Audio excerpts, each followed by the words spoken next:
নমস্কাৰ বন্ধু বান্ধৱীসকল, আপোনালোকৰ এডিআৰৰ যিসমূহ গ্ৰেড 3 এণ্ড গ্ৰেড 4 পদ আছিলে, এই পদসমূহত আপোনালোকে স্কিল টেষ্ট আৰু আপোনালোকৰ অৰেল টেষ্ট কেতিয়াকৈ আপোনালোকৰ অনুষ্ঠিত কৰা হ'ব, আৰু এই স্কিল টেষ্ট আৰু অৰেল টেষ্টৰ আপোনালোকে এডমিট কাৰ্ড কেতিয়াকৈ মুকলি কৰা হ'ব, সকলোবোৰ আজিৰ এই ভিডিঅ'টোত আপোনালোকক ডিটেইলত জনাম। মাথো আপোনালোকে ভিডিঅ'টো শেষলৈকে চাই থাকিব।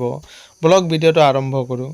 মুখ্যমন্ত্ৰী ছাৰে ঘোষণা কৰিছিলে যে আপোনালোকে এডিআৰ, আছাম পুলিচ, ডিএমই, আপোনালোকৰ টিচাৰ সকলোবোৰ পদৰ আপোনালোকৰ নিযুক্তি পত্ৰ 10 অক্টোবৰ তাৰিখে আপোনালোকৰ আনুষ্ঠানিকভাৱে আপোনালোকৰ দিয়া হ'ব বুলি ইতিমধ্যে ঘোষণা কৰিছে।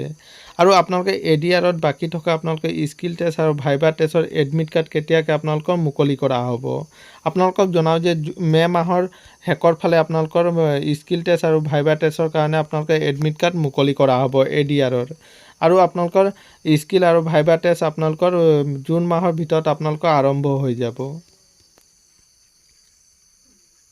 মুখ্যমন্ত্ৰী ছাৰ নিজেও এই কথা ঘোষণা কৰিছে। আৰু আপোনালোকে এডিআৰৰ যিসমূহ নতুন ভেকেঞ্চি মুকলি কৰা হ'ব, এই ভেকেঞ্চিসমূহ আপোনালোকৰ নৱেম্বৰ নাইবা আপোনালোকৰ জানুৱাৰী মাহৰ ভিতৰত আপোনালোকৰ মুকলি কৰা হ'ব বুলি ইতিমধ্যে ঘোষণা কৰিছে। পুনৰ আপোনালোকৰ হয়তো 15,000 বা 20,000 পদ আপোনালোকৰ এডিআৰৰ মুকলি কৰা হ'ব।